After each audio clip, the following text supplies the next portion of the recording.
아멘. 우리 오늘 성경 본문의 말씀은 시편 111편 1절로 10절까지입니다. 시편 111편 1절에서 10절입니다.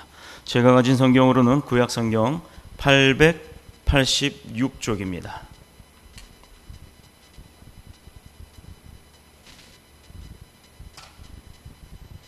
우리 한 절씩 교독하겠습니다. 할렐루야, 내가 정직한 자들의 모임과 회중 가운데서 전심으로 여호와께 감사하리로다. 여호와께서 행하시는 일들이 크시오니 이를 즐거워하는 자들이 다 기다리는도다. 그 행사가 존귀하고 어미하며 그 의가 영원히 있도다. 그의 행하시는 일이 그의 기이한 길을 사람으로 기억해 하셨으니 여호와는 은혜로우시고 자비하시도다. 여호와께서 자기를 경외하는 자에게 양식을 주시며 그 언약을 영원히 기억하시리로다. 저가 자기 백성에게 열방을 기업으로 주사 그 행사의 능을 저희에게 보이셨도다. 그 손의 행사는 진실과 공의며 그 법도는 다 확실하니 영원 무궁히 정하신 바요 진실과 정의로 행하신 바로다. 여호와께서 그 백성에게 구속을 베푸시며 그 언약을 영원히 세우셨으니 그 이름이 거룩하고 지존하시도다. 함께 읽겠습니다. 여호와를 경외함이 곧 지혜의 근본이라. 그 계명을 지키는 자는 다 좋은 지각이 있나니 여호와를 찬송함이 영원히 있으리로다. 아멘. 살아계신 하나님의 말씀입니다.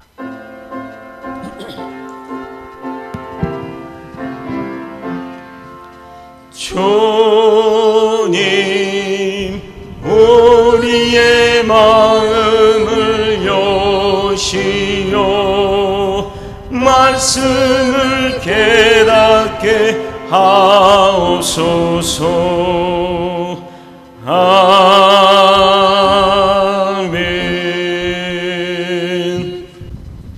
아멘. 자, 할렐루야. 한 주간 명절 기간이 있었는데 다들 잘 보내시고 오신 것 같으네요. 다들 얼굴이 허여멀끔해요. 자, 맛있는 거를 많이 드셨을 텐데 어째 살은 안 쪘는고? 자, 우리가 오늘 나눌 은혜의 말씀은 내가 뭘 가졌지?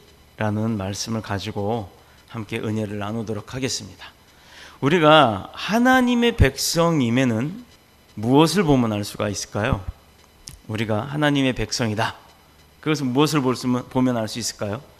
우리의 삶, 기도하는 삶, 찬양하는 삶, 그리고 성경을 통해서 우리가 묵상하는 그런 삶을 통해서 남들이 봤을 때, 아, 저 사람들은 저 사람의 삶의 모습을 보니까 크리스찬이구나 라는 말을 들을 때 바로 우리는 주의 백성이다 라고 표현할 수가 있습니다. 즉 하나님이 하신 일들과 또 하실 일들과 또 예수 그리스도를 통해서 이 땅에 오셔서 이 땅에 보내셔서 행하신 모든 일들, 이루신 그 일들을 믿고 따를 때 우리가 바로 하나님의 거룩한 백성, 자녀가 된다는 것을 선포할 수가 있는 것입니다.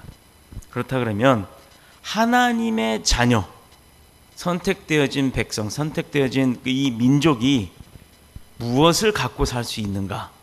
아버지의 자녀가 갖고 있는 특권이 있다 그랬죠. 그 특권이 무엇인가?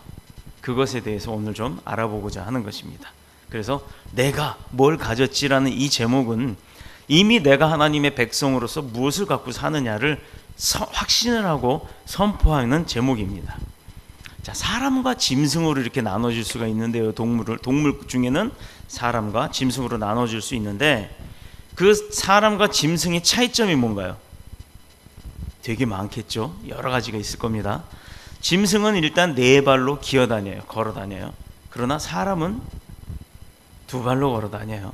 그 속담에 보면 어려서는 네 발이요, 젊어서는 두 발이고 늙으면 세 발이라고 하는, 그게 바로 사람을 의미하는데 아이 때는 네 발로 기어다니지만 두 발로 걸어다니고 나이가 들면 지팡이를 짚어서 세 발이라고 합니다.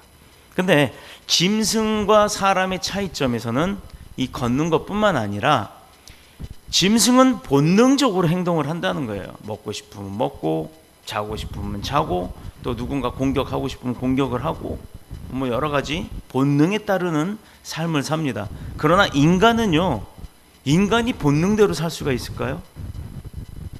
먹는 거에만 집중을 하고 또 뭐 자는 거에만 집중을 하고 그렇게 살 수가 있나요? 분명히 동물과 인간은 그런 부분에서는 본능적인 부분과 지성적인 부분이 다르다라는 것입니다. 또 짐승은 언어가 없죠. 한간에는 뭐 동물들끼리의 언어가 있다라고 하는데 그건 아직 뭐 확인된 바가 없으니까 잘 모르겠고, 확실한 것은 사람은 나라별로 다르긴 하지만 문자와 언어라는 것이 있다라는 것입니다. 이렇게 겉으로 보여지는 외향적인 것으로만 보면 분명 짐승과 사람은 차이가 확실하게 있다는 거예요. 그러나 가장 근본적으로 구별할 수 있는 것은 사람에게는 감사함이 있고 짐승에게는 감사함이 없다라는 겁니다. 우리가 뭐 반려동물들 요새 반려동물을 키우는 인구가 1000만 시대라고 하는데, 요즘은요 개인병원 뭐 이런 조그만 소아과보다는요 동물병원이 더 많아요. 그리고 요즘은 동물병원이 24시간 진료제를 하는 데도 많습니다. 그만큼 그게 돈이 되기 때문에 하는 거예요. 대신에 동물병원은 보험이 안 돼서 엄청 비싸더라고요. 우리도 강아지를 키워봤지만. 자, 봅시다. 사람에게는 감사함이 있지만 그런 동물들을 키워보니까 감사함을 표현하지는 않아요. 그냥 주인이 와서 뭘 먹고 있으면 당연히 자기도 먹을 수 있을 거다라는 그런 기대 심리로 그냥 눈이 땡글땡글 해가지고 고개를 쳐들고 앉아가지고 밑에서 이러고 올려다봅니다. 식탁 위를. 그 모습만 보면 이뻐서 그렇게 그냥 순종하고 가만히 앉아서 줄 때까지 눈도 하나 안 움직여요. 보통 이렇게 우리 음식을 먹으려면 음식을 이렇게 보고 음식을 눈으로 왔다 갔다 해야 되는데, 이 강아지는 그 음식을 쳐다보질 않아요. 주인 눈만 뚫어지게 쳐다보고 있습니다. 언제 줄까 하고. 얘는 알고 있는 거예요. 그게 감사함을 표현하는 게 아니라 나름대로의 자기의 본능적인 방식을 터득한 거예요. 얻어먹을 수 있는 방식을 터득을 하고 그대로 하는. 아, 주인이 눈 맞춰주면 좋아하고, 그리고 그러다가 자기가 먹던 것도 주는구나. 그러니까 나도 눈 맞추고 있어야지. 그래야 얻어먹는구나 라고 하는 본능의 의미지. 아, 내가 주인이 이렇게 나를 키워주고 음식을 때마다 먹여주고 뭐 대소변도 치워주고 이렇게 하는 그거에 대한 감사의 표시로 그런다는 것이 아니라는 것입니다. 그렇다 그러면 동물과 사람에게 궁극적인 차이는 감사함과 감사하지 않음이 있는 것입니다. 자, 그 감사를 구체적으로 행동으로 나타낼 줄 아는 그런 능력이 사람에게는 있다, 이것입니다. 비행기를 타려면요 카운터에 가가지고 티켓팅도 해야 되고 또 볼딩을 한다 그러죠. 뭐 이렇게 비행기를 타기 위한 수속을 밟아야 됩니다. 그런데 이 승무원들을 보면 거기에 앉아서 진짜 정말 많은 사람들을 대할 텐데, 그 중에는 자기가 늦어서 비행기 출발하기 2분 전에 와서 빨리 해달라고 막 큰 소리 친 사람도 있을 반면, 어떤 사람은 아이고 고생이 많네요, 오늘 좋은 하루 되세요, 감사합니다 라고 이렇게 표현을 하는 사람들도 있을 거란 말입니다. 사람의 종류가 여럿이다 보니까. 그런데 늘 고객들로 인해서 피곤해해야 할 그런 승무원들조차에게도 부드러운 말을 건네는 그 말 한마디에 그들의 피로니까 다 녹아버리고 또 감동을 느낀다, 이 말입니다. 단골 고객이나 또는 점잖은 손님에게는 뭐 편리를 봐주고 좋은 좌석도 배정을 해줄 수도 있겠죠. 자, 인생이 힘들 때 그 따뜻한 말 한마디, 감사하다는 말 한마디는 정말 그 사람에게는 큰 힘과 위로가 되는 것이기 때문입니다. 그래서 감사라는 말은 사람의 마음을 움직일 수 있는 능력이 되는 것이에요. 자, 우리나라 속담에도 말 한마디가 천냥빚을 갚는다라고 합니다. 이웃에 대한 감사가 없는 사람은요 부모에 대한 감사도 없어요. 또 부모에 대한 감사를 모르는 사람은 당연히 하나님에 대한 감사도 모르고 사는 것입니다. 자, 오늘 이 시간에는 하나님이 선택한 민족, 하나님이 선택한 백성, 성경에 보면 구약시대에는 우리가 그거를 이스라엘이라고 생각을 해요. 이스라엘 백성들 선택했다라고 하니까. 그러나 지금 이 시대에 하나님이 선택한 선민은 누구냐? 바로 주님을 믿고 따르는 자들인 줄로 믿습니다. 그런 선민의 특권이 감사해서 드러날 수밖에 없는 이유가 무엇이냐? 또 우리에게 그런 감사함을 드러내는 것이 어떤 결과를 갖고 오고 또 어떤 결과를 가져오는가를 살펴보고 그로 인한 은혜의 삶, 감사가 넘치는 삶을 살기를 알아보고자 합니다. 그렇다 그러면 감사라는 것은 동물이 가질 수 없는 인간만이 가진 특권이라는 것이에요. 능력이라는 것입니다. 그래서 하나님은 본문은 물론이고 시편이라고 하는 그 긴 시편 한 권을 통해서 정말 무수히도 많은 감사를 명령하고 반복하고 계십니다. 자, 이 감사에 대한 하나님의 명령은 결코 어려운 게 아니에요. 입을 열어서 감사함을 표현할 수 있는 것, 이것은 하는 것이 어렵지 않다라는 겁니다. 근데 정말 그 감사함을 표현한 사람들이 그렇게 많지가 않아요. 지금 계속 무슨 이상한 소리가 들리지 않나요?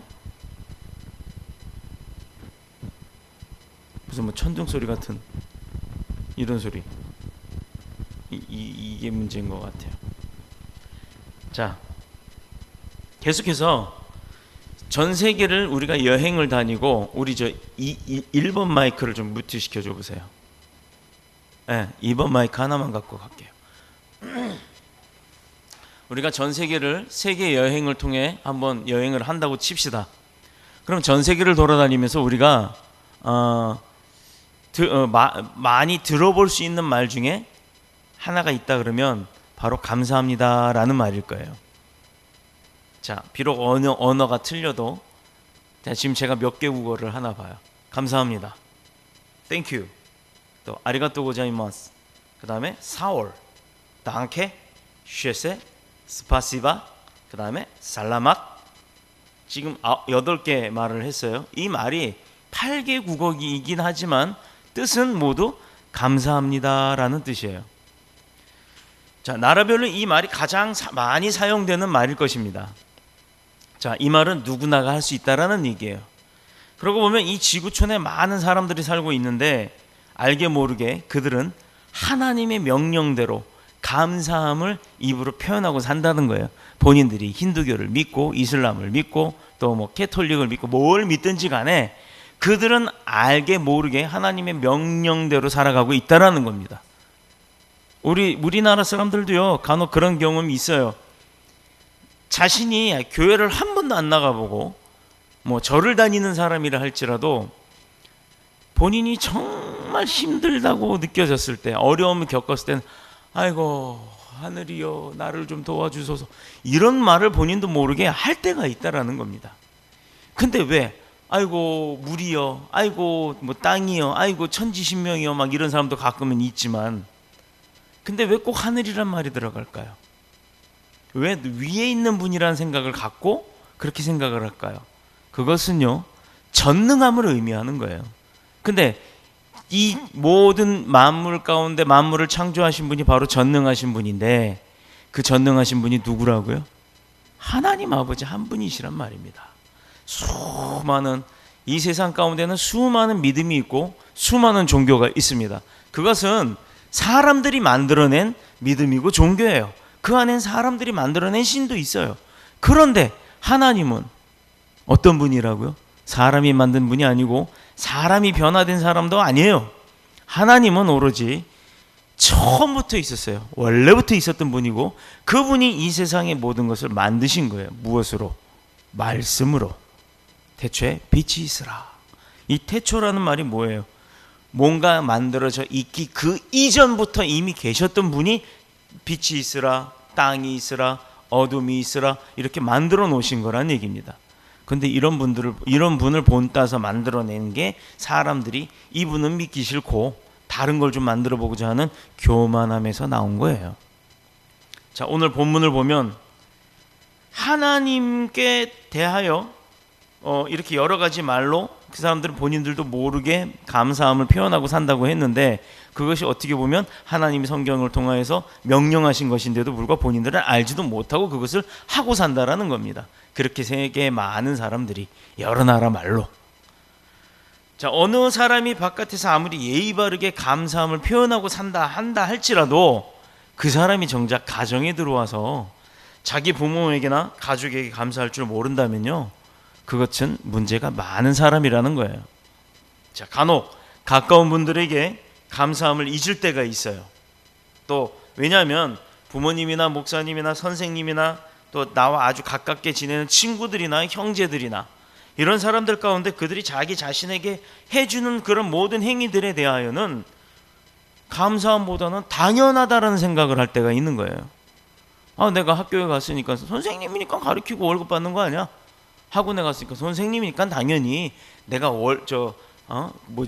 학원 한 달 수강료를 냈으니까 선생이니까 당연히 가르치는 거 아니야? 이런 당연함을 갖고 살기 때문에 감사함을 모른다는 거예요. 교회 와도 내가 교회에 오니까 목사는 당연히 목사니까 설교하는 거고, 그래서 내가 은혜 받으니까 그건 당연한 거 아니야? 이런 마음을 갖기 때문에 감사함을 잊고 사는 것입니다.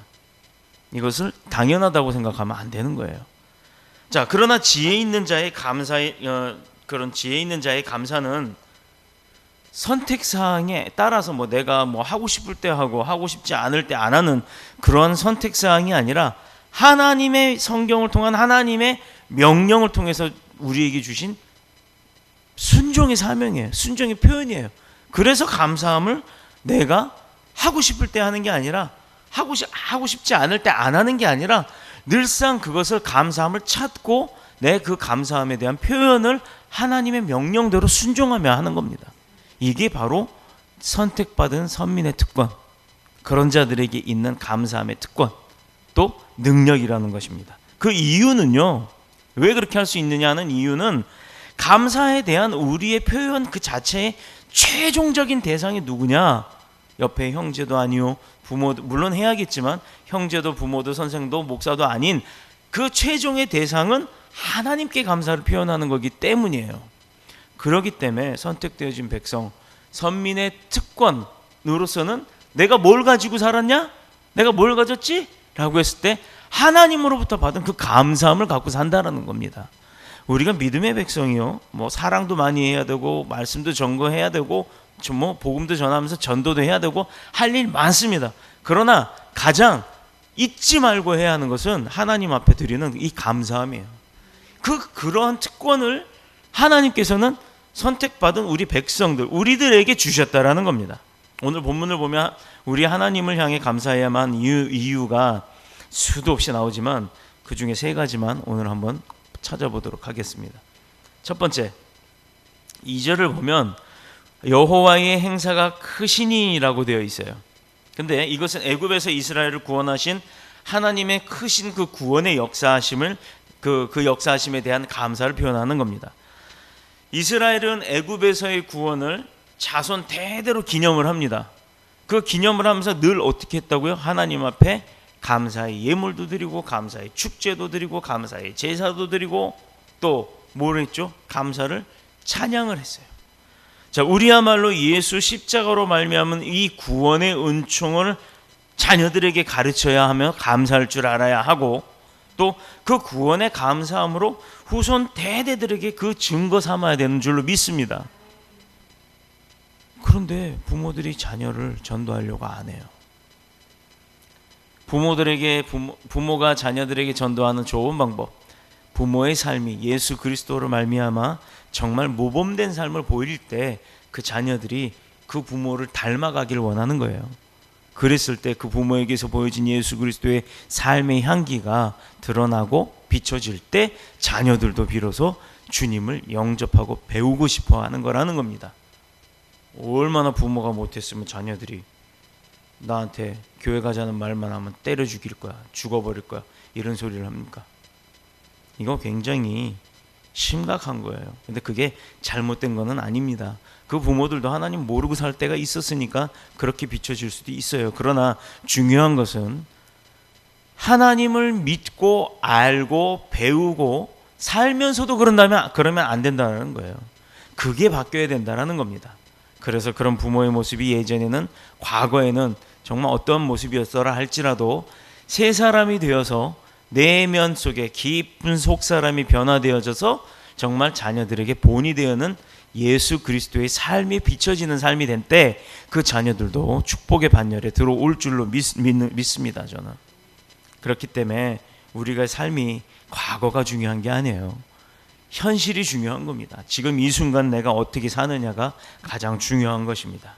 자, 이스라엘이 그렇게 하나님 앞에 감사를 드리고 살았다고 하는 겁니다. 두 번째는 3절에 보면 자기 백성을 향한 그 행사가 존귀하고 엄위하며 그 의가 영원히 있다라고 되어 있는데, 이 말씀은 우리를 향하신 은총이 다름 아닌 우리의 죄와 모든 그 허물들을 그냥 모른 척 두신 게 아니라 철저하게 예수 그리스도의 보혈로 깨끗이 수세미로 빡빡 닦아서 광이 번쩍번쩍 나는 그릇처럼 우리를 씻어주시는 하나님을 보여주고 계시기 때문인 것입니다.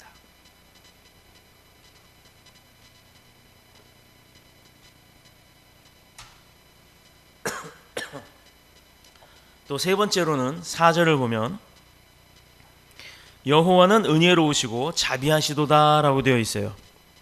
이는 우리가 아무리 노력하고 힘을 쓴다 할지라도 우리 스스로의 힘으로는 그 어떤 것도 해결할 수가 없고 그 어떤 거룩함도 이룰 수 없다라는 것. 그래서 그것을 요구하시는 하나님의 요구도 정작 우리를 통해서 하나님이 바라시는 그 요구도 죄송합니다. 사례가 들었는데 침동성 기겠네. 하나님의 요구하심을 충족시킬 수 없음, 그것을 의미하는 거예요. 우리가 아무리 노력한다고 해서 우리가 할 수 있는 것은 아무것도 없다라는 것을 깨닫고 가야 됩니다. 그래서 우리 인생에게는 늘상 하나님의 도우심, 성령님의 인도하심 가운데 하나님의 은혜와 하나님이 베푸시는 그 자비가 필요하다는 거예요. 이 자비와 은혜 없이는 거룩하신 하나님의 앞에 우리가 설 수 있는 자격이 없다라는 겁니다. 그렇게 당당하게 하나님 앞에 설 수 있는 자가 아무도 없어요. 그것은 설 수 있는 자는 누구냐? 하나님의 은혜로 우리를 구원하셨고 또 하나님의 자비로 우리를 용서하셨기 때문에 우리가 비로소 주님 앞에 설 수가 있는 거예요. 우리는 그런 사람이에요. 그렇게 아무것도 할 수 없는 나약한 존재입니다. 그러나 하나님의 은혜로 우리가 주님의 백성이 되었고, 그래서 아버지의 자녀로서의 선민의 특권을 갖고 산다는 거예요. 내가 뭐 가졌다고요? 감사함을 가졌고요. 하나님의 자녀로 설 수 있는 그 감사함이 있다라는 거예요. 그래서 주님 앞에 우리가 이제는 설 수가 있다라는 겁니다. 우리가 일주일 중에 하루, 우리는 보통 세상 사람들이 일요일이라고 하고 믿는 사람들은 주일이라고 합니다. 이 주일에 우리가 해야 할 것이 무엇이죠? 예배 드리는 건 당연한 거고, 그건 당연한 거예요.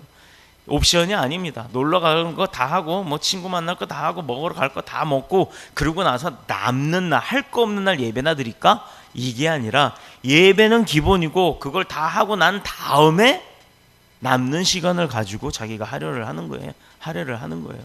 그런데 거꾸로 살지요. 예배가 옵션입니다. 바빠서 집에 뭐 어딜 가서, 이게 믿음이라고 하기는 조금 그렇죠. 그래서 믿음이 아니고 미움 정도는 될 것 같아요. 그래도 하나님을 알고는 있고 예배를 나오려고 하니까 그것은 믿음이라고 하기보단 믿음의 미음자 정도는 될 것 같아요. 나머지 글자를 다 그려가야 되는 겁니다. 자, 봅시다. 우리가 주일날은 해야 할 일이 주일 성수예요.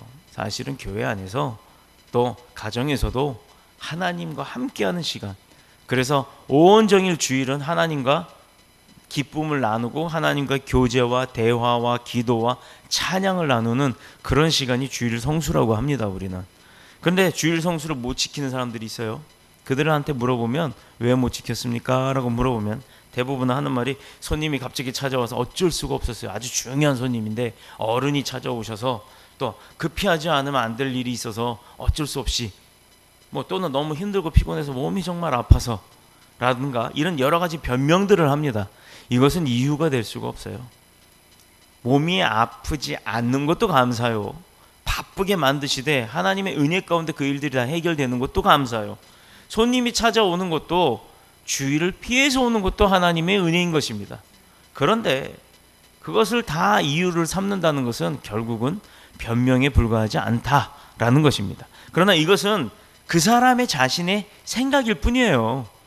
그게 뭐 이유가 된다라고 하는 건 그 사람의 생각일 뿐이라는 겁니다. 그러나 하나님은 그거를 변명으로밖에 보시지 않는다는 거예요. 과연 우리의 변명을 들으시는 하나님은 어떻게 생각할까요? 어떻게 생각하실까요? 내가 경영자라면, 또 내가 군대에 아주 높은 지휘관이라고 하면 그런 말을 듣고 어떤 반응을 보이겠습니까? 야, 전쟁에 앞서서 나가야 된다. 이제 군장 다 꾸리고 실탄도 다 챙기고 다 대열 앞에 정렬해라, 집합해라 라고 했는데, 난 몸이 아파서 못 나가요. 갑자기 뭐 엄마가 찾아와서 난 면회 가야 돼서 못 나와요. 이렇게 한다 그러면 그 지휘관이 뭐라고 생각을 하겠어요? 또 회사 사장이라면, 우리 신제품 출시하기 위해서 다 지금 오늘 행사 나갑니다. 영업 판촉 지원 나갑니다. 라고 했는데, 저는 뭐 공장에 갑자기 볼 일이 생겨서, 중요한 일이 생겨서 막 이런다면 그 회장은 그 사람을 어떻게 보겠습니까? 그 사람 제일 순위로 진급에서 누락이 될 건 뻔한 거고 1순위로 회사 퇴사 대상자가 될 겁니다. 자, 그러면 명령에 순종하는 자에게 함께 하시고 은혜를 베푸시는 분이 하나님이신데, 불순종에도 불구하고 여전히 하나님의 자녀로 은총을 입고 사는 것은 나의 은혜요? 나의 능력입니까? 하나님의 은혜고 하나님의 자비라는 거예요. 자, 그러면 이런 것 때문에도 또한 우리는 감사해야 되는 거예요. 자, 계속해서 자기를 경외하는 자에게 양식을 주시는 하나님이라 라고도 또 쓰여져 있습니다. 여기서 경외하는 자라고 되어 있는 말은 뭐냐? 두려움을 말하는 것으로서 하나님 앞에 설 수도 없는 자가 스스로의 힘으로는 아무것도 할 수 없는 그런 존재가 의로움이라고는 진짜 손톱에 때만큼도 없는 그런 인생이 바로 난데, 그런 내가 하나님의 심판을 기다릴 수밖에 없는 죄인임을 깨닫고 하나님의 은총과 은혜를 기다리는 것, 이게 바로 경외하는 자예요. 우리가 성경의 용어들을 참 못 알아듣고 경외라는 거 그냥 한자어로만 풀이를 하고 그렇게 많은데, 경외라는 게 뭐냐면 두려움 앞에 서다라는 거예요. 두려움 앞에 서다가 경외예요. 진짜 나는 죄인이고 정말 주님의 은혜로 난 천국 갈 수도 없는 그런 존재였음에도 불구하고 하나님의 은혜와 하나님의 베푸심과 자비하심 가운데 내가 이렇게 하나님 성전 앞에 똑하니 편하게 앉아서 이 하나님의 귀한 말씀을 듣고 하나님 앞에 감사의 기도를 드리고 또 응답받는 역사도 은혜를 체험을 하고 하나님 앞에 기쁨으로 찬양하며 눈물도 흘릴 수 있는 이런 회개의 시간들을 가질 수 있다는 게 바로 하나님 앞에 우리가 드릴 수 있는 감사라는 거예요. 바로 그런 자신이 나약함 가운데 죄인이라는 걸 깨닫고 주님 앞에 설 때 두려움으로 떠는 이 모습이 바로 경외하는 자의 모습이라는 겁니다. 자, 누가복음 18장에 보면요, 성전에서 기도하는 두 사람의 모습을 보게 되는데, 바리새인의 기도는 그 기도 속에 하나님을 향한 감사가 있었어요. 그 바리새인의 감사가 무엇이냐? 누가복음 18장 11절에 보면 이 세리와도 같지 아니함을 감사하였다라고 돼 있어요. 세리와도 같지 않는 모습에 감사했다는 거예요. 바리새인이, 옆에 보면 세리가 뭔지 알죠? 세금을 걷는 자, 우리 요즘 세금 공무원 같은 그런 사람들인데, 그 사람과 같지 않다라는 것에 감사를 한 거예요, 바리새인이. 자, 당시 세리들은 무엇을 행했냐면 토색함과 불의와 간음 같은 죄를 짓지, 엄청 많은 죄를 짓고 살았어요. 근데 이 바리새인은 그런 세리와 같지 않음에 감사했다라는 거예요. 즉 토색하지 않았고 불의하지 않았고 정의로웠고 또 간음하지 않은, 그럼에 자기는 감사를 느꼈고 하나님 앞에 감사를 드렸다라는 거예요. 바리새인들은요, 일주일에 2번씩 금식하고 소득의 11조를 드리고 또 습관적으로 하는 구제며 기도 생활을 아주 자랑을 하고 살았어요. 바리새인들은. 자, 봅시다. 세리처럼 그런 죄를 짓지 않고 정말 일주일에 2번씩 금식을 해요. 7일 중에 이틀을 금식을 하고 5일만 먹고 살았다는 거예요. 얼마나 믿음 좋아요. 그리고 소득이 11조를 꼬박꼬박 1원도 틀림없이 다 드렸어요. 또 구제며 기도 생활을 아주 습관적으로 한다는 걸 자랑하고 살았다는 거예요. 좋은 믿음인가요? 세리에 비하면 좋은 믿음이죠. 그렇죠? 죄 짓지 않고 살려고 했고 하나님 앞에 다 했으니까, 하나님이 원하는 일을 다 했으니까. 그런데요, 여기서 중요한 게 있어요. 바리새인들은 습관적으로 했다라는 거예요. 습관적으로. 믿음의 생활을, 구제며 기도 생활을 습관적으로 자랑을 했다라는 겁니다. 이것이 잘못된 거예요. 행위는 정말 아름답고 믿음 좋은 행위였어요. 그러나 그들이 습관적으로 했다라는 거예요. 이게 진짜 주님 앞에 감사함으로 한 게 아니라 습관적으로 당연히 해야 되는 것, 이제 몸에 인이 배기듯이 한 거예요. 이것을 또 자랑을 하고 다녔어요. 내가 이거 했다라는 것. 나 금식했다. 이거. 금식은요, 은밀하게 하는 겁니다. 하나님과의 관계에서. 자, 하나님 앞에서 자신의 행위를 타인과 비교하면서 자기 만족에 빠진 사람들이 바로 이 바리새인들이었어요. 이것은요, 감사가 아니고 자랑이고 교만입니다. 그러나 세리의 기도는 어땠습니까? 이제 비교를 해보는 거예요. 잘한 것 잘못한 거를. 감히 하늘을 쳐다보지도 못하고 엎드려 가슴을 치면서 이 죄인을 용서해달라고 했어요. 자, 세리가 불의했고 간음했고 또 토색했던 사람이었지만 그가 감히 하늘을 쳐다보지도 못하고 엎드려 가슴을 저며가면서 이 죄인의 죄를 용서하여 주옵소서라고 눈물로 간구하였다라는 겁니다. 자, 자신이 하나님의 진노를 면할 수 없는 죄인임을 알았기 때문에 주님을 비로소 경외할 줄을 알았다는 거예요. 자신이 하나님의 진노를 피할 방법이 없었던 자다라는 것을 알았다는 겁니다. 그런데 이 세리야말로 하나님 앞에 의롭다함을 인정을 받았어요.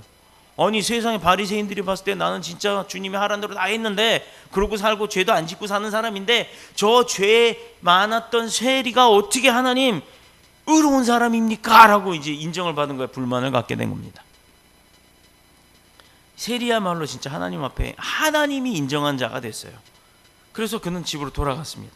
자, 우리의 하나님은 죄를 불쌍히 여기시는 하나님으로 우리에게 큰 은혜를 주시는 분이 맞지요. 그러나 교만한 자는 엎어버리시는 분이라는 거예요. 우리 갓난 애기 낳으면 예전에 그런 거 많았어요. 요즘은 애기를 집에서 안 낳으니까 딸 낳는데 이번에도 딸 낳으면 쫓겨나는 판이에요. 근데 또 딸 낳아요. 그럼 엄마들이 애기 낳자마자 딸인 거 알면 어떻게 했냐? 이불에다가 엎어놔버려요. 스스로 몸을 돌리지도 목도 못 가는 애가 이불 솜잎을 명주 솜잎을 두툼한 그 이불에다 엎어놔버리면 애가 어떻게 되겠어요? 질식해서 죽습니다. 예전에는 그렇게 해서 엄마들이 딸을 죽인 경우가 많았어요. 자, 그래서 하나님께서는 그 교만한 자들을 엎어버린다는 표현이 뭐냐면 그렇게 죽이신다는 얘기예요. 자, 왜 교만하며 왜 자랑하게 되는지 아세요? 자기가 한 행위에 대해서? 이것은 그 사람에게 감사가 없기 때문이에요. 바리새인들은요, 세리를 비판하고 세리보다 낫다라고 인정을 자기 스스로 생각을 했고 그게 의로움이다 싶어서 하나님 앞에 한 행위들을 자기들이 자랑을 한 거예요. 이것은요, 하나님 앞에 주님, 내가 죄인이었기 때문에 아무것도 할 수 없는 그런 죄인이 죽을 수밖에 없는 죄인인데도 불구하고 주님이 나를 이렇게 기도하게 하시고 삶을 살게 하시고 11조를 하게 하시고 이렇게 하셨다는 것에 대한 감사함이 없었다라는 거예요. 그러니까 그냥 행위가 당연하다는 듯이 또 목사나 선생들이 가르쳐주는 것을 당연하다는 듯이 느끼는 그런 삶과 똑같다라는 것입니다. 그래서 그것은 그 사람에게 감사가 없기 때문이었다. 바로 이것이에요.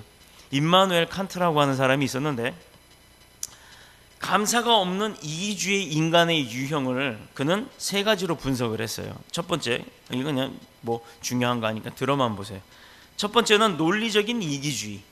이런 사람들이 뭐냐면 자신의 판단이 옳다고 생각을 하고 또 누가 뭐라고 해도 남의 이야기는 상관이 없어요. 그런 논리 같은 거는 전혀 들을 생각 안 하고 오히려 자기 주장만 막 하면서 남을 상관하지 않는 그런 사람들입니다. 이게 논리적 이기주의. 두 번째는 미학적 이기주의입니다. 내가 느끼고 내가 경험한 것, 내 기분만을 생각하는 사람들이에요. 남의 형편이 어떻게 되든지 또 남의 기분이 어떻든지 전혀 고려하지 않는 그런 것을 할 줄 모르는 사람들이 미학적 이기주의자들입니다. 즉 자기 감정에만 충실해서 이런 사람들은 정말 불쌍한 사람이죠. 그냥 자기 감정대로 사는 거예요. 니는 니, 나는 나. 나 하고 싶은 대로 하고 산다 하는 그런 사람들. 자, 세 번째는 도덕적 이기주의자입니다. 이것은 내게 유익하지 않은 것은 다 나쁜 거예요. 판단의 기준이 도덕적 기준을 뒀는데 나한테 이득이 없으면 나쁜 것, 또 내가 좋은 것은 다 선하다고 생각하는 그런 사람들. 이것을 가리켜 극단적 이기주의라고도 합니다. 자, 오늘날 젊은이들이 이런 사고방식에 많이 빠져 있어요. 나는 피해자. 쟤는 나한테 알바를 시키는 사장이지만 내가 알바 한 만큼에 대한 대가를 안 주는 자야. 그러나 사장의 입장에서는 가리키는 시간도 있고 그 일을 배워서 정말 일을 제대로 하려면 몇 개월이 걸리잖아요. 뭐 이렇게 계산하는 거, 바코드 찍는 거, 물건 정리하는 거 이런 거부터 편의점 알바는 다 시켜야 되는데 그걸 다 사장은 가리켜야 됩니다. 그래서 가리키는 동안 어느 회사든지 수습 기간 동안 일을 가리켜요. 그 회사에 맞게끔 일을 알려주게끔 그 회사의 일원이 될 수 있을 때까지는 그냥 월급을 줄 만큼이 안 돼도 가르쳐 주는 겁니다. 그러면서 뭐 보통 3개월에서 6개월 정도의 수습 기간을 두는데 반복적인 일들을 통해서 그가 숙달될 때까지 회사는 그에게 투자를 하는 거예요. 근데 정작 본인은요, 자기가 일을 배우고 있음에도 자기가 일을 하고 있다라고 착각을 해요. 그렇게 해서 당연히 받아야 될 거란 감사를 잊어버리는 겁니다. 그래서 당연히 받을 거 받는데 제대로 주지도 않는다는 생각을 할 때가 있다라는 거예요. 이게 무슨 일이 되었든지 간에 보통 근로자와 경영자의 입장 차이가 바로 이런 겁니다. 그런데 분명 몇 개월이 지나고 몇 년이 지나고 나면 자기에게는 어떤 기술이 생겨 있어요. 이건 내 거거든요. 누가 훔쳐가지도 못해요. 본인이 갖고 있는 기술은. 그런데 그 기술을 어디서 배웠다고요? 그 회사에서. 근데 회사에서 기술을 배웠고 월급까지 일을 하면 주는데 그럼 회사에도 이익을 줘야 그 사람을 쓸 거 아닙니까? 근데 회사에서 이득은 하나도 없고 계속 본인은 받아가기만 하고 하면 회사 입장에서 그 사람을 쓸까요? 당장 아웃시키는 거죠. 하나님의 입장도 마찬가지예요. 하나님의 입장에서 정말 하나님의 일을 열심히 하는 자를 쓸까요? 아니면 조금은 부족해도 하나님의 일을 열심히 하려고 하는 자를 쓸까요? 세상의 회사와 하나님과는 좀 차이가 있다라는 겁니다. 하나님은요, 완벽한 자는 더 들어 쓰시겠죠. 그러나 부족한 자도 하나님은 고쳐서 쓰시는 분인 줄로 믿습니다. 왜? 하나님은 베푸시는 분이기 때문이에요. 그래서 우리는 그런 하나님 앞에 내가 거기서 하나님의 일을 할 수 없는 자임에도 불구하고 하나님이 나 쓰실 때 감사함이 있어야 하는 겁니다. 제가 잘 하는 말이 있어요. 교회에서 사역을 할 때 어떤 마음가짐으로 해야 하느냐? 내가 아니면 안 돼라는 마음이 아니라 나 말고도 잘할 수 있는 사람이 얼마든지 있는데 하나님이 지금 나를 쓰시는구나. 그러니 내가 이 일을 할 수 있을 때 최선을 다해서 해야겠다라는 이 마음, 이것이 하나님으로부터 인정받는 마음인 줄로 믿습니다. 성경에 자기 생명을 사랑하는 자가 있다고 했는데 자기애가 강한 자입니다. 결국 사람들에게서 그런 사람은요 잊혀져 버리게 돼 있어요. 사람들이 만나면 만날수록 그 사람을 멀어지려고 합니다. 자, 결국 내 자신이 에고인지 에고가 뭔지 알죠? EGO, 에고, 자아란 뜻이잖아요. 자아. 이 에고인지 아닌지를 구분하는 방법은 아주 간단해요. 사람들로부터 작은 일에도 상처를 잘 받고 또 자기가 자기 생각으로 판단을 해서 실제 그 일이 아닌데 자기가 잘못한 일을 갖다가 자아 때문에 작은 일에 상처를 받고 나서 그 일을 확대해서 이야기를 하는 사람들이 가끔 있어요. 그런 사람들은 외로움을 잘 타는 사람들이 바로 에고가 강한 사람이에요. 자아가 강한 사람이에요. 자신의 자아, 즉 자기 생명을 지나치게 사랑을 하는 자입니다. 그런 자들이 말로는요 주변에 사람이 없다라는 거예요. 주변에 사람들이 모이려고 하질 않는다라는 거예요. 그 사람을 멀리 배척한다는 겁니다. 자, 그러나 감사를 택함 받은 선민의 특권이고 또 하나님의 자녀된 자의 능력입니다. 바울은 복음 때문에 말로 다 할 수는 없었지만 그 환난과 곤고함을 겪었어요. 복음 때문에 하나님의 말씀을 전하는 일 때문에 바울은 그 어려움과 곤고함을 겪었어요. 그것 때문에 오히려 불평하거나 낙심하지 않았다라는 거예요. 그는 도리어 그런 어떤 어려움 속에서도 사도 바울은 이 또한 감사로 승화를 시켰어요. 하나님, 나를 사용하시며 말미암아 내가 이런 어려움이 있지만 하나님이 나를 도우실 거 내가 압니다 하고 감사함으로 그는 기쁨으로 나아갔어요. 바로 그런 감사에서 기쁨이 나왔고 또 바로 그런 감사에서 만족함이 넘쳤고 그런 감사에서 평강과 축복이 넘치는 것입니다. 그래서 이스라엘은 홍해에서 애굽 군대를 엎으시고 또 선민은 구원하신 하나님의 구원을 감사하며 찬양을 했다라는 게 출애굽기 15장 전반에 걸쳐서 나와요. 아론의 누이 미리암은 소고를 치며 모든 여인들과 더불어 춤추며 하나님의 구원하심을 찬양으로 감사했어요. 자, 이스라엘은 광야에서도 마라의 쓴 물을 만났지만 여호와께서는 그 물을 치료를 했어요. 물에다가 능력을 베푸셔서 그 쓴 마라의 쓴 물, 먹지도 못할 물을 마실 수 있게 바꾸셨다는 겁니다. 이거 감사하지 않아요? 썩은 물, 먹지도 못할 물, 먹으면 죽을 물인데 하나님께서 능력을 행하셔서 정말 달고 마시는 샘물과 같이 바꿔주셨다라는 겁니다. 여호와께서 그 물을 치료하사 마시게 하였으니 여호와 프로에카, 곧 치료하시는 여호와란 뜻이에요. 우리 교회 달력에 보면 매달 넘길 때 그림 그 위에 한쪽 귀퉁이에 보면 하나님의 이름이 나와요.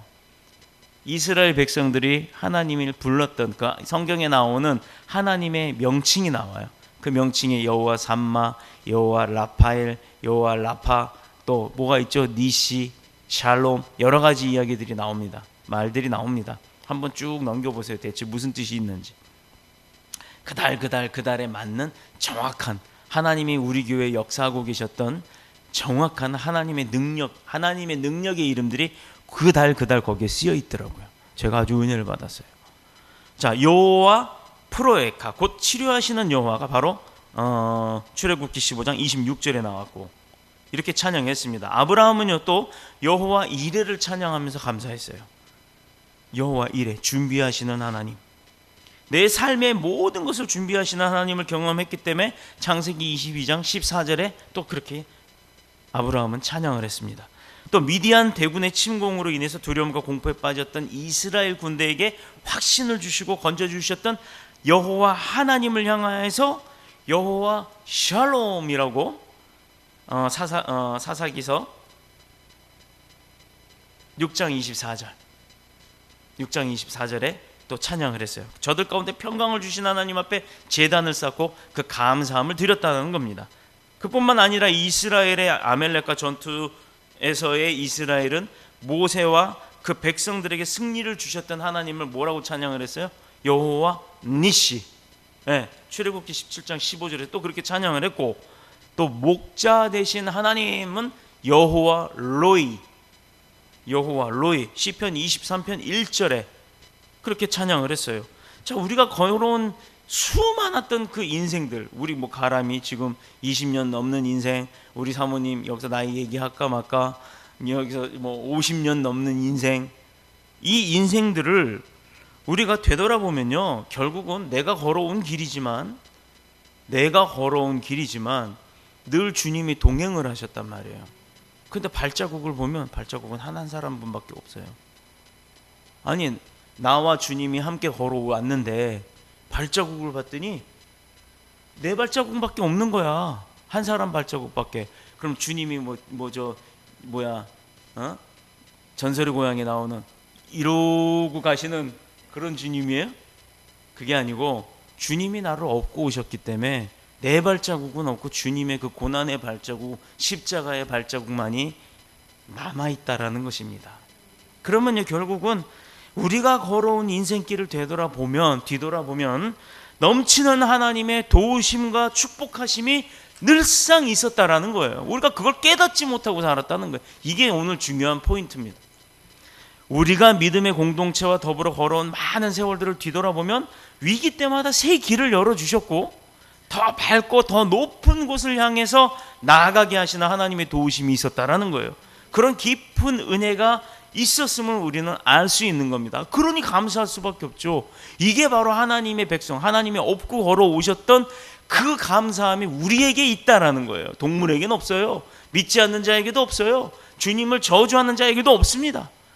또 자기만 잘났다고 생각하는 에고이즘에 빠져있는 그런 사람에게도 하나님 앞에 드릴 수 있는 감사는 없다라는 얘기예요. 즉, 그런 감사함이 없는 자들은 하나님의 백성이 맞다 아니다? 아니란 얘기예요. 아니란 얘기. 자, 이제 이 모든 이야기들이 정리가 좀 되셨나요? 그러므로 우리도 하나님을 향하여 에스겔서 48장 35절에 나왔던 하나님의 이름 여호와 삼마, 자기 백성과 함께 하시는 하나님을 찬양하며 감사해야 할 줄로 믿습니다. 나를 업고 오셨던, 얼마나 힘드셨겠어요. 아기 때야 가볍죠. 그런데 나이 20살 때서부터는 자기 자아가 생겨나서 이 에고이즘에 빠질까 말까 막 이럴 때마다 주님이 손으로 끌어당겨 가면서 업고 오셨으니 얼마나 힘들었겠냐고요. 주님도. 자, 자기 백성과 함께 하시는 여호와 산마를 찬양하기를 소원합니다. 마지막으로 본문 9절 말씀에 여호와께서 그 백성을 속량하시며 그의 언약을 영원히 세우시는도다 라고 하나님께서 약속을 하셨습니다. 이것은 우리 미래라는 것이 얼마나 불확실하고 또 허망한 것인가는 우리가 살아보면서 정말 많이 느꼈을 거예요.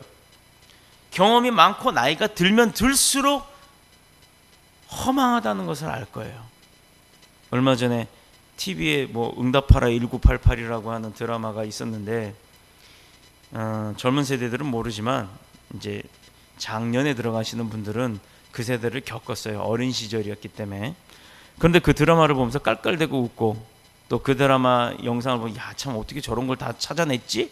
어떻게 저걸 맞아 맞다 막 이런 공감대가 형성이 됐기 때문에 그것이 굉장히 인기가 있었습니다. 그런데요, 의외로 젊은 청년들 가운데도 그 드라마를 모르는 사람들이 없어요. 많아요. 왜? 그 청년들은 겪어보지 못한 지금 시대가 아닌 그 시대를 겪어보지 못하고 지금 시대를 살지만 지금 시대보다 그 시대가 참 좋았을 것이다라는 희망이 그 드라마 속에서 보였답니다. 아, 이웃 간에도 저렇게 살 수가 있고 누구네 집 애가 아프면 우리 집에 있던 약까지 갖다 줘가면서 어디 사고가 나는데 그 집 애가 있다는데 저 집에 사고 났대 이게 아니라 밥 먹다 말고 놀래갖고 한 달이면 그 집으로 쫓아가서 어떻게 된 거냐고 막 그 동네 사람들 다 몰려 이런 장면들을 보면서 맞아 저 때는 저렇게 살았는데 심지어 여기 돈 많은 저기 돈 많은 돈 꾸러 다니다가도 꾼 돈도 못 갚았는데 또 그냥 애 수학여행비 없어가지고 그 좀 빌리러 갔다가 눈치가 보여서 말도 못하고 왔는데 그 마음을 이해하고 돈을 빌려주는 게 아니라 봉투에 과일이나 이런 걸 넣어주면서 봉투에다가 그냥 용돈으로 아이한테 수학여행 가는데 좀 애 차비 좀 보태 이러고 주는 그런 마음들, 이런 마음들이 요즘 시대에 있나요? 없어요. 요즘 시대는 없습니다. 그래서 없어진 말이 있죠. 우리나라에 이웃 사촌이라는 게 없어졌습니다. 얼마나 강팍하게 살았는가. 자, 우리 작년의 세대들은 그것을 다 압니다. 그런데 지금 돌아봅시다. 우리 작년들도 그 시대에 살았음에도 불구하고 지금 우리 마음 가운데도 그 마음을 품고 삽니까? 잊어버렸죠. 이게 바로 하나님의 사랑이 우리 마음 가운데도 있어야 되는데 이 교회 문을 벗어나면 바로 그 마음들이 사라진다라는 겁니다. 응답하라 1988이라는 드라마가 유명한 것이 아니라 우리가 겪었던 과거의 그 삶들이 유명했던 거예요. 그런데 지금 그 시대를 알지 못한 지금 시대의 청년들이 그거를 동경하는 것은 우리들 본심 가운데는 선한 마음, 하나님의 사랑의 마음이 있기 때문입니다. 그래서 그 시대가 아름다웠다, 그 시대가 행복했다라는 생각을 하는 것으로 끝나는 것이 아니라 이제부터 나부터라도 그 시대처럼 살아가는 하나님의 사랑을 베푸는 그런 시작점이 되어야 될 줄로 믿습니다. 자, 시편 기자는 77편 11절에